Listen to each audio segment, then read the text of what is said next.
Nu știu cine este doamna din următorul videoclip. Ea spune că a venit tocmai din Miami să o voteze pe doamna Diana Șoșoacă. Dar ceea ce a spus femeia asta la un moment dat, am început să plâng.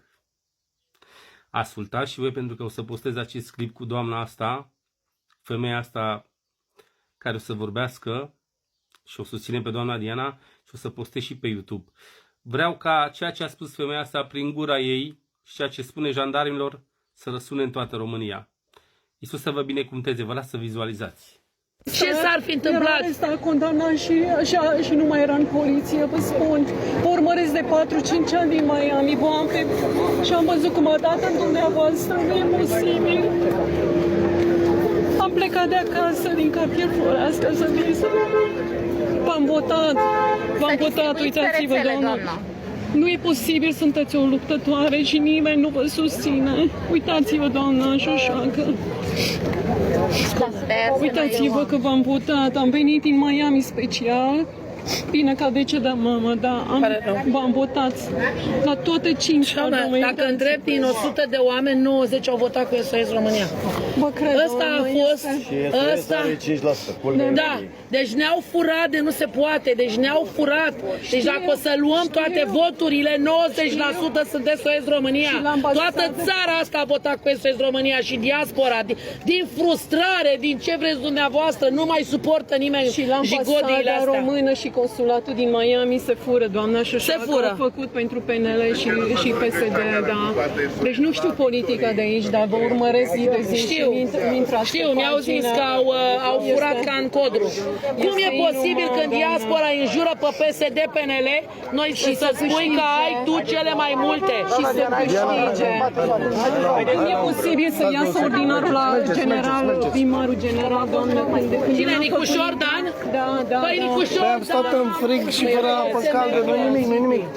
Iar plăbanii ăștia au dat în dumneavoastră. Știați că Nicușor Dan este membru LGBT? De ce nu este? Și știți, fost securist, nu mai vorbim. Domnule Nicușor Dan, eu vă rog frumos să ieșiți și să spuneți dacă e adevărat că sunteți membru LGBT, pentru că, din câte am înțeles, și de la Uniunea Europeană și din America se solicită ca România să fie condusă de un membru LGBT. Cum e posibil bădăranii ăștia, ploșnițele ăsta să dea într-o doamnă care sunt demnitarul statului român, care trebuie să vă supuneți acestei doamne, că ea adânsa Ce să știe analfabeții ăștia? Ce să știe analfabeții ăștia? Cine erați condamnați și nu mai aveați nicio funcție, erați pe viață? Cum ați putut să dați într-o femeie? Cum v-ați permis, mâine, nemernicilor să dați într-o femeie? Că eu am fost bătut aici, doamnă, și poliția m-a scos că sunt pentru Obreja. Așa fac. Când am chemat în ajutor, poliția mi-a spus că sunt caz de Obreja, mi-a scos certificatul de medical, de psihiatrie, unde sunt perfect normală, doamnă. Asta este țara asta nenorocită. Așa e. Cu nenorociții ăștia. Cu ordinarii ăștia care ar trebui să fiți desfințați. Ce filmezi, mă, că e cetățean american? Ce filmezi, mă, că e cetățean american? Ce filmezi? Pentru guvernul american și sunt Filmează-o, mă! Filmează-o, mă! Să te vadă America! Am scrisor, lucrez pentru guvern și am de la președintele Biden și voi vă bată joc de o demnitară, un om care a muncit și a făcut școli peste școli. Voi sunteți niște înapoiați, niște jabre ordinare. Să nu mai existați, să fiți desfințați. Mamă, ce urât să uită unul ce pumn ne-ar da în gură. Cum puneți mâna, mă, ca bărbat să dați într-o femeie? Că v-am urmărit pe Facebook în continuare live. Cum v-ați permis, măi, nemernicilor? Aveți mame, aveți sore, aveți familie, ați dat în părinți și în rudele voastre? Așa ați ajuns, mă, de nemernici. Într-o femeie care luptă și care vrea dreptate. Ceea ce face, nu că este nebună, cum ați scos-o voi, este femeie care luptă pentru dreptatea ei. Am venit în țara asta după 45 de ani. Sunteți cei mai josnici și cei mai ordinari care puteți să existați pe pământul ăsta. Nu vă este rușine. Poliția în America este poliție. Voi sunteți niște mizerii, niște minciune ale societății care ar trebui să nu mai existați. Voi și poliția de secția 6, care sunt cei mai nenorociți pe pământul ăsta, care nu aveți nici cultură, nu aveți nici profesionalism, nu aveți nimic.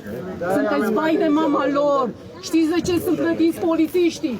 Pentru prostii. prostia că se plătește prostia, de-aia primiți salarii.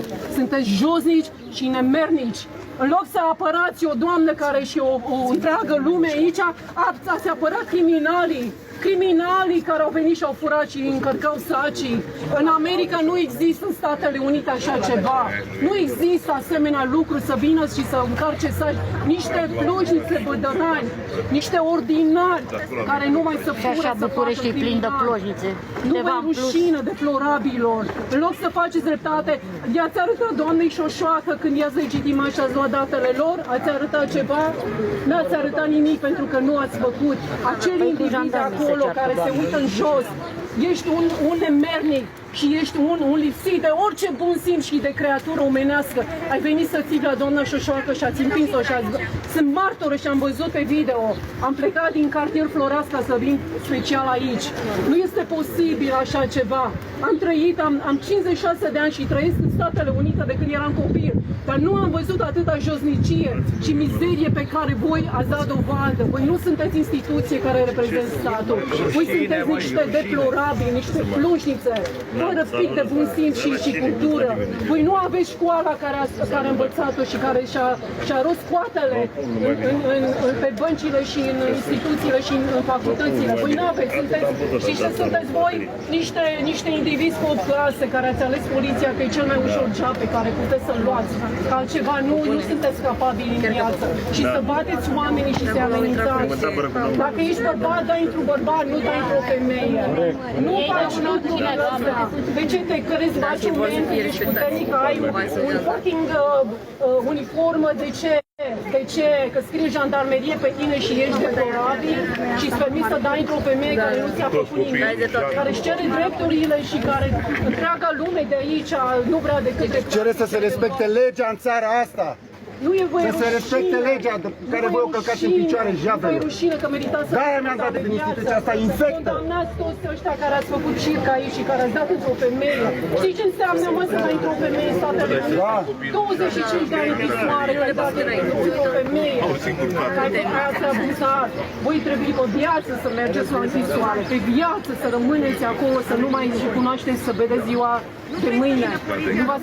Nu vă rușine. Atât de deplorabil încât s-a ascuns în fața reporterei.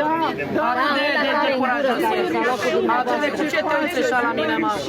Bă, ai de căzut în fața tuturor. Sunteți de căzut. Și știți caractere infecte, intoleranța și prostia. Da, exact.